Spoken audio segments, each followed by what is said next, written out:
Constitución Política de 1991, época posmoderna por décadas hasta el 2022. Parte 2. Década del 2000.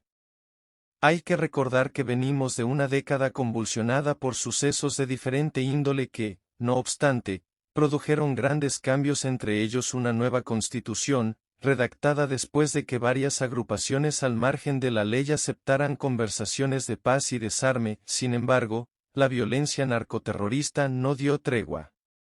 Hacia 1999 el presidente de ese entonces, Andrés Pastrana Arango, concedió un espacio que abarcó una parte importante del territorio nacional llamada la zona de distensión del Caguán con el fin de llevar a cabo diálogos con las FARC-EP. A la par de esas gestiones, el gobierno colombiano negoció con los Estados Unidos un proyecto de apoyo a las Fuerzas Armadas que incluía modernización y ajustes para enfrentar la política criminal de la delincuencia llamado Plan Colombia, que en este se reorganizó el ejército con técnicas y armamentos de avanzada, en mi opinión, indispensables desde hacía mucho tiempo, con los cuales se dio inicio a la profesionalización de las fuerzas militares.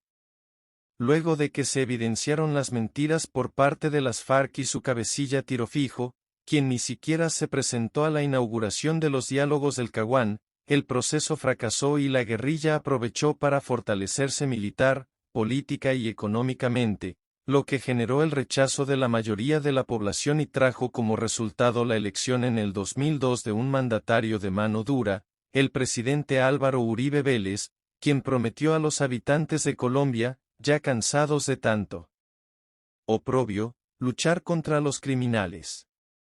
Este inició una gran ofensiva contra dichos grupos guerrilleros, pues el país se hallaba fatigado de la modalidad de secuestros, conocidos como las pescas milagrosas, las extorsiones y la delincuencia, que prácticamente hacían sentir a las personas como si se encontraran secuestradas en sus ciudades y en sus casas, hasta el punto que las calles y las carreteras, salvo contadas excepciones, se convirtieron en escenarios de alto riesgo e inseguridad. El nuevo gobierno trajo buenos resultados para restablecer el orden público hasta en los pueblos más remotos gracias al Plan de Seguridad Democrática que implementó modelos de confianza. Este contaba con redes de cooperantes coordinados por la fuerza pública que recaudaban la información con el fin de dar respuestas más rápidas a los diferentes problemas de inseguridad. Los grupos armados, en especial el de las FARC-EP, sufrieron derrotas en el campo militar y se tuvieron que replegar hacia los lugares más apartados del país. Con ellos se redujeron las famosas pescas milagrosas, lo cual produjo una sensación de cierta tranquilidad. Por esta razón, el presidente Álvaro Uribe fue reelecto, y también debido a una modificación que le hizo a la Constitución, pero que con el pasar de los años se convirtió en un escándalo. Los grupos paramilitares tuvieron bajas por parte del ejército y en el mismo contexto fue asesinado Carlos Castaño, el máximo líder de dichas agrupaciones. Hay quienes afirman que dicho crimen ocurrió por una orden de su hermano Vicente, pero hasta la fecha se desconocen los verdaderos motivos y autores intelectuales de este hecho. Los golpes asestados, tanto a las estructuras guerrilleras como a las paramilitares, plantearon algunas dudas, ya que los defensores de los DDHH denunciaron que se llevaban a cabo con técnicas que violaban las normas establecidas para el manejo del conflicto. Con el transcurso del tiempo muchos de estos casos han resultado ser ciertos, razón por la cual miembros de la fuerza pública que abusaron de su poder en tales situaciones están siendo juzgados y condenados. Por otra parte, surgió el grave fenómeno de la parapolítica que llevó a gran cantidad de senadores y políticos regionales ante los estrados judiciales. Varios de estos resultaron condenados por dicho escándalo, pero otros de estos casos no han sido resueltos y siguen dando de qué hablar en la actualidad. En el 2001 Colombia llevó a cabo la Copa América. Nuestro país salió victorioso a pesar de las grandes protestas por la no participación de algunas selecciones con sus jugadores principales, México y Brasil, y por la ausencia de Argentina, quienes adujeron problemas de seguridad en el territorio colombiano. En el año 2008 murió en las montañas el fundador de las FARC-EP, Manuel Marulanda, Tirofijo, al parecer debido a una complicación cardíaca. Sin embargo, no cesaron los golpes del Estado contra dicha agrupación alzada en armas. Al finalizar la década estalló un gran escándalo de corrupción con el programa llamado Agro Ingreso Seguro, GAIS, que hasta la fecha mantiene enredado judicialmente al exministro de Agricultura Andrés Felipe Arias.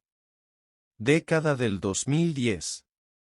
De una década convulsionada por los hechos descritos se pasó a otra en la cual aumentó el conflicto y la lucha armada contra la droga, frente a individuos mejor preparados bélicamente y con conexiones en todo el mundo, pues el narcotráfico logró permear los diferentes niveles de la vida nacional en todas las esferas de la sociedad y lo peor de todo, era y aún es bien visto por muchas personas de la población, puesto que esta actividad les ha podido resolver sus problemas económicos, aun cuando ha dejado dolor y muerte por todas partes.